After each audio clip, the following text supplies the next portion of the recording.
Hello दोस्तों, मैं विकास अपने यूट्यूब चैनल पर आप सबका स्वागत करता हूं।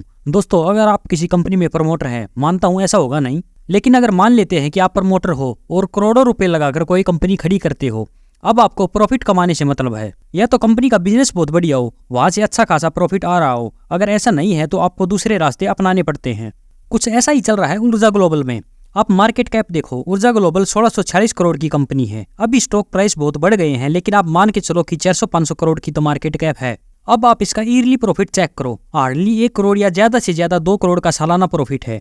अब अगर यहाँ से प्रॉफिट नहीं आ रहा तो प्रमोटर रिटेलर से पैसे कमाएंगे। प्रमोटर पंप और डंप करके रिटेलर को फंसाएंगे और पैसे कमाएंगे। मैं ऐसा नहीं कह रहा कि अकेले प्रमोटर ही ऐसा कर रहे हैं, हो सकता है कि कुछ बड़े प्लेयर्स भी हों। तो एज ए रिटेल इन्वेस्टर हमें ऐसे स्टॉक से दूर रहना चाहिए। और अगर आपको अब भी डाउट है तो चलो इसके फंडामेंटल्स और टेक्निकल चार्ट को देख लेते हैं, आप खुद ही समझ जाओगे। सबसे पहले हम इनके बिजनेस मॉडल को देखते हैं। ये जनरली ईवी प्रोडक्ट्स बनाते हैं। इनमें ये बैटरीज, ई रिक्शा तथा ई स्कूटी बनाने का दावा करते हैं। आप सबसे पहले इनके ऑफिशियल साइट देखो, यहाँ लिखा है कि ये टेस्ला के साथ एग्रीमेंट कर रहे हैं। आप ध्यान से टेस्ला का लोगो देखो, ये इलॉन मस्क वाली टेस्ला नहीं है, ये एक दिल्ली बेस्ड कंपनी है। लोगों को बेवकूफ बनाने के लिए ऐसा किया जा रहा है। आप व्यू पर क्लिक करो, देखो ये है सस्ता इलॉन मस्क। इनसे अच्छी जगह तक अरेंज नहीं हो रही है इवेंट कराने के लिए। दोस्तों, ये छोटी छोटी चीजें बहुत मैटर करती हैं। ऐसे ही फ्लेक्सी का फोटो लेकर वेबसाइट पर चिपका दिया है।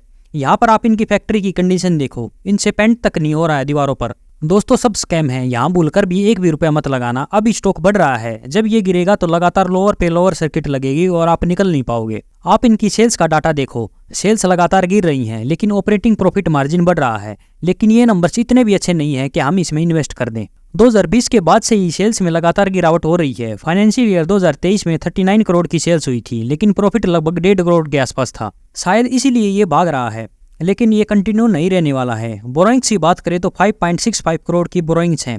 हालांकि ये बोरोइंग्स बहुत कम है, लेकिन जैसे इनके नेट प्रॉफिट है, उससे इतने लोन को भी उतार पाना बहुत मुश्किल लग रहा है। आप शेयर होल्डिंग का डाटा देखो, केवल 20% के आसपास ही प्रमोटर बचे हैं, बाकी सब 80% के आसपास पब्लिक है। FII ODI बिल्कुल जीरो है। अब आप ये बताओ कि अगर स्टॉक इतना ही अच्छा है तो FII ODI के पास तो बहुत बड़े बड़े एनालिस्ट हैं, वो आपसे पहले इसे खरीद लेंगे। लेकिन खरीदा क्या? नहीं ना, पब्लिक पागलों की तरह खरीद रही है। अब आप टेक्निकल चार्ट देखो, आप क्लियरली देख सकते हैं कि स्टॉक बहुत बढ़ जाता है फिर गिर जाता है, मतलब क्लियरली पंप एंड डंप। तो कंक्लूजन की बात करें तो ये एक भी रुपए लगाने लायक स्टॉक नहीं है। मान लो अगर आपने इसे ले रखा है और अभी प्रॉफिट में हो तो भाइयों, ज्यादा खुश होने वाली बात नहीं है। जिस दिन भी ये गिरना स्टार्ट करेगा उस दिन डायरेक्ट लोअर सर्किट में खुलेगा, आप बेच ही नहीं पाओगे। तो मेरी सलाह ये है कि अगर आप प्रॉफिट में हो तो निकल जाओ, और कम से कम अपनी कैपिटल जरूर निकाल लो, प्रॉफिट भले ही छोड़ दो। अब क्या हम बिल्कुल भी स्टॉक में इन्वेस्ट नहीं कर सकते? तो मेरा जवाब है कि इन्वेस्टिंग के हिसाब से ये बिल्कुल भी स्टॉक ठीक नहीं है। अगर ये 10 रुपए से नीचे मिले तो आप जरूर इसमें ऐसे पंप एंड डंप के लिए सोच सकते हैं। वैसे ये कोई भी बाय सेल रिकमेंडेशन नहीं है, वैसे तो मैं मना ही कर रहा हूँ बाय करने के लिए।